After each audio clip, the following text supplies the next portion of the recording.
Ini mouse real cuy, ringan banget, cuma 37 gram. Tapi ini tanpa fit ya. Tapi pas aku kasih dia fit, dia juga masih ada di 38 gram. Masih ringan banget lah. Langsung otomatis menjadikan dia menjadi mouse gaming dengan budget 499k yang teringan yang pernah aku pegang. Ini adalah Aula SC800 yang dijual oleh SmithOrigin. Dan yes, dari brand Aula juga ya.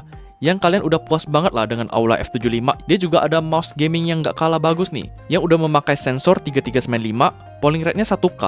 Tapi kalau kalian lihat-lihat dari reviewer luar negeri ya, mereka pada ada yang 8K polling rate. Itu tuh karena mereka ada dongle 8K-nya. Tapi mungkin dongle ini belum masuk ke Indo ya. Kita tunggu aja deh, siapa tahu suatu hari dimasukin ya kalau mouse ini ramai.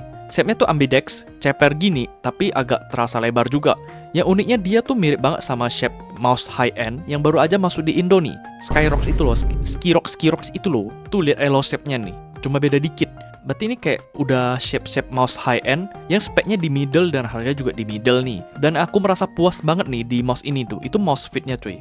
Mulus banget. Udah ringan, mouse fit licin. Jadi pas main ngegame tuh kayak berasa lebih kenceng mainnya. Berasa kayak nggak pakai mouse jadinya. Nah tapi nih, softwarenya nih, bahasa Cina coy. Aku nggak nemu sih cara ganti bahasanya ya. Tapi kalau kalian udah familiar dengan software mouse, harusnya kalian pada ngerti lah ya. Ini apa, itu apa gitu ya. Tapi kalau kalian nggak ngerti, kalian bisa tinggal screenshot dan translate aja nih kayak gini caranya nih.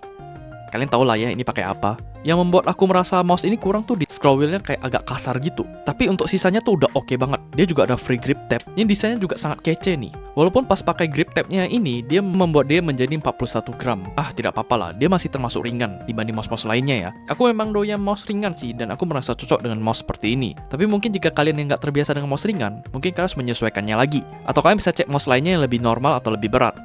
So, jika kalian tertarik dengan mouse ini, cek keranjang di bawah. Semoga ini bermanfaat.